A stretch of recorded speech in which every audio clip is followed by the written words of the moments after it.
They wanted him to fail. They expected him to break. But nobody's ready for what happens when he finally gets a fair shot. Go and throw them wrists up, cause your boy got time today. You see, this is my favorite thing about haters. When lies get disproven, goalposts get the moving. And that's exactly what we seeing with Shedeur Sanders.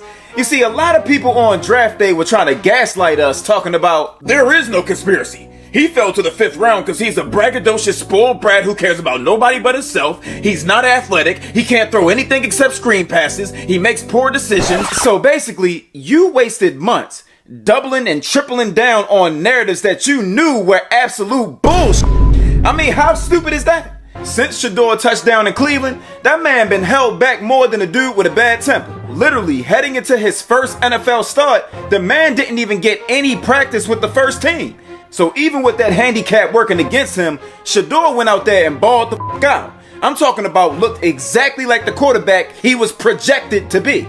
And that's a first round talent. He showcased pretty good accuracy, completing 60% of his passes. He led 3 touchdown drives, which included 2 passing touchdowns, 0 turnovers, and he was getting busy in that backfield, evading more dudes than a fine woman at a gas station. So once again, when the lies get disproven, goalposts get the moving. Shedeur gets taken in the 5th round because he's not good. Shedeur balls out during camp. So now we care about training camp stats. Okay. So now that Shedeur has balled out in his NFL debut, where's the goalpost going to go next? It's just preseason, right?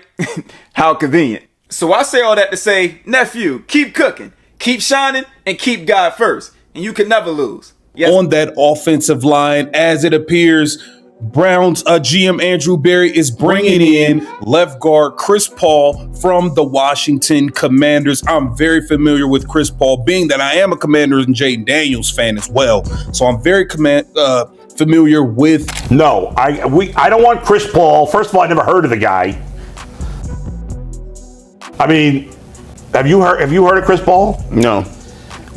How is this guy getting all this money? Nobody's heard of this. Contingency plan. And when you're the Browns, you beggars can't be choosers. You can't be mad that you worried about a car payment and the interest rate is super high when you ain't got no way to get to work.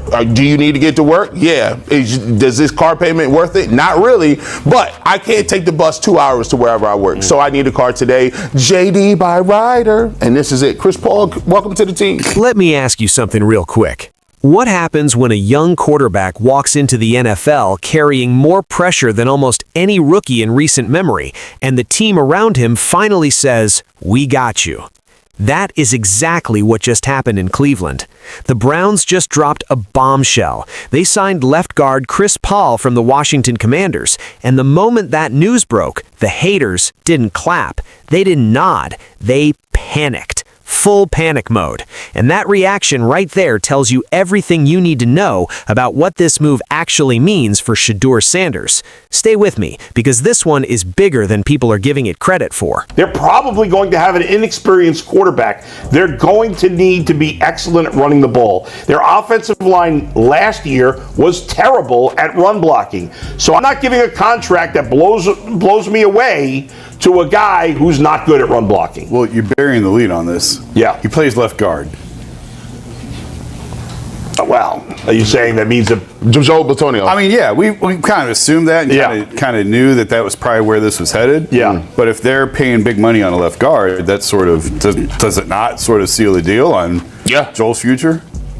I guess so, if Joel is not coming back, and I think they begged and pleaded with him, he may be taking his time. But if they giving this dude money, that means they don't have any other options. Well, there's going to be other options. You don't have to sign the most expensive guard who's a terrible run blocker. Why is that? Why is the solution to always pay the most expensive guy? Because the Browns throw money at their problems. That's stupid. Let's set the scene first. The Cleveland Browns are walking into a new era. Shedeur Sanders, son of legendary Coach Prime, one of the most hyped and most doubted quarterbacks to enter the draft in years, is stepping into a starting role.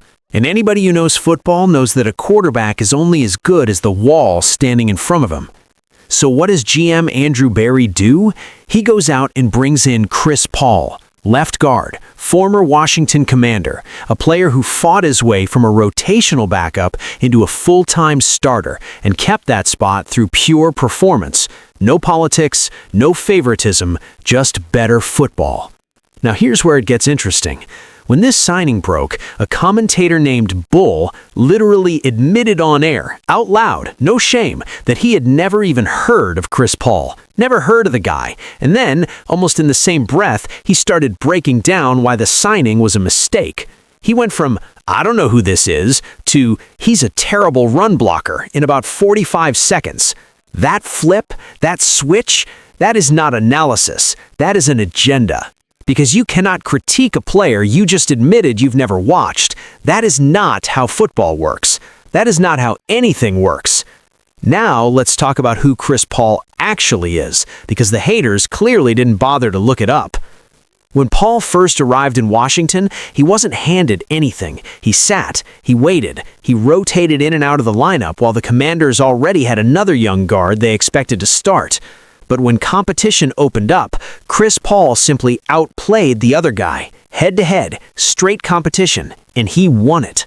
Once he locked down that starting role, the growth was real and it was fast. Week after week through that season, his pass protection numbers climbed, his understanding of the offensive line, the angles, the communication, the technique got sharper. By the end of the year, he looked like a completely different player than he was in earlier seasons. That kind of jump doesn't happen because you got lucky. That kind of jump happens because a player finally gets his shot, respects it, and goes to work. Andrew Berry watched that development. The Browns front office watched it, and they moved before other teams could jump in. That is called being proactive. That is called scouting. That is what competent front offices do. If I'm looking at it, do I love it? No, but we always knew we needed 7 linemen. He's a lineman. He can do a couple of things good. It's either that or KT Levinston. You know, some guys you want to sign right away, but a lot of times in the NFL free agency, you get bargains late. Like solid players who fall through the cracks you get for a little money. The Bengals signed Dalton Reisner last year. They re-signed him now right before. Like, he's a veteran guard. He's solid, amazing, solid. They paid him nothing. The Browns should do something like that at guard. Well, I'm curious to see what the price is. Well, we haven't heard Tevin Jenkins' name at all. And if they liked him enough to bench Wyatt late in the year, wouldn't it make sense that you would like him enough to bring him back? At least you have some sort of track record with. Now compare that to what Bull and his co-host Jason Lloyd offered. They went straight to doom and gloom. Suddenly, the contract is too expensive. Suddenly, the Browns are desperate. Suddenly, the player can't run block. But here is the thing. Cleveland's offensive line last year didn't have a single lineman ranking near the top of the league in pass blocking. Not one. So the Browns go out and specifically add a guard with strong pass protection numbers, and somehow that becomes a problem? The logic falls apart the second you look at the actual facts. Let's be honest about what is really going on here. This is not about Chris Paul. This was never about Chris Paul. These are the same voices who spent months pushing every other quarterback option possible. Malik Willis was suddenly the answer. Anthony Richardson was supposedly going to save everything. Anyone but Shedeur. That was the real agenda running underneath all of it. And now that Cleveland is clearly, publicly, and deliberately building the offensive line in front of Shedeur Sanders, now that the Browns are saying with their money and their moves that this is our quarterback, the panic from the haters is fully exposed. Because here is what they don't want to say out loud. If Shedeur Sanders gets real protection, if he has time to set his feet, go through his reads, and make the throws he made at Colorado, he is going to be dangerous. And the people who spent months downplaying him, dismissing him, and pushing alternative options are going to have to answer for every single thing they said. That is why every Browns move gets attacked the second Shedeur's name comes up. Draft a player, they complain. Sign protection for the quarterback, they complain louder. The fixation is not normal analysis, it is personal. G. Bush on the broadcast actually kept it real. He didn't claim the signing was perfect, he didn't oversell it, he just pointed out the obvious truth that the critics are working hard to ignore. The Browns needed more linemen, they needed them now, and Chris Paul fits what they were looking for. He said it plainly. You need bodies up front. You need players who can handle multiple roles. And when you are preparing a young quarterback to step into a massive role, that preparation cannot wait. That kind of clear thinking cuts right through the noise. Here is the bigger picture, and this part matters a lot. Have a lot of young players. They've signed 10 guys last year, and all of them rookies played. Yeah. All of them. Yeah. They're going to sign more dudes again, and all them rookies going to play. Yeah. So you're going to have cases where you may sign a guy, and he may not necessarily be a guy that's going to be playing in the middle of the season. But what you need up front is you need bodies. Because at the end of the year, we were signing dudes off the practice squad. But you don't sign a guy who's going to be overpriced for bodies. You sign bodies for bodies. They don't. That's funny. There was a song called Body to Body once by Chris Brown, but never mind. The Browns last season were a young team dealing with a young roster. They brought in a significant number of rookies, and almost all of them ended up playing real snaps during the season. That tells you exactly where this team is in its build. Cleveland is not a finished product. Cleveland is a team under active construction. And when you are building around a young quarterback, depth on the offensive line is not optional. It is survival. Last season, the Browns were forced to sign linemen off practice squads in December just to fill spots. That situation was not depth. That was desperation.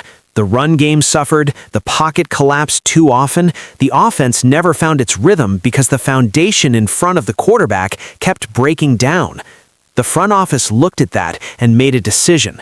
They were not going to walk into another season hoping for bargain bin solutions to fall out of the sky. They were going to go get real players and get them early.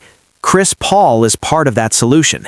He is a guard who trended upward during his time in Washington, who proved he can hold a starting job under real NFL competition, and who now brings that experience to a line that desperately needed it.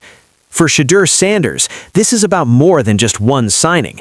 It is about the team around him saying, "We believe in you, and we are going to build something real in front of you." When a young quarterback knows the guys protecting him are capable and prepared, it changes everything. The confidence transfers, the rhythm develops, the offense has a chance to actually become what it is supposed to be. That is what building looks like, piece by piece, move by move, not one perfect signing, layers. Let me leave you with this thought, because it is the truth. The haters are not loud because they think Chris Paul is bad. They are loud because they know this move works. Deep down, behind all the noise and the flip-flopping and the sudden expert opinions on players they had never heard of 20 minutes earlier, they know this move strengthens the Cleveland Browns in a real and meaningful way. And that scares them. Because a protected Shedeur Sanders is a dangerous Shedeur Sanders. A Shedeur who has time and stability and real blockers in front of him is going to make plays that are very hard to explain away. Every throw, every drive, every win, it becomes harder and harder to justify the months of doubt. Andrew Berry saw a player trending upward. He moved before the competition could. He is stacking the line in front of his young quarterback and doing it with purpose and intention. That is not desperation. That is a plan. Cleveland is not sitting still anymore. They are building a wall. And when Shedeur Sanders steps on that field and that protection holds and the offense finally runs the way it was always supposed to, the haters are going to go very, very quiet. And honestly, that silence is going to be louder than anything they ever said. Drop a comment below. Do you think Chris Paul is the right move for the Browns? And do you believe Shedeur Sanders is about to silence every single doubter this season? Smash that like button, hit subscribe, and stay locked in, because this story is just getting started. The wall is being built. Shedeur's moment is coming. Don't miss it.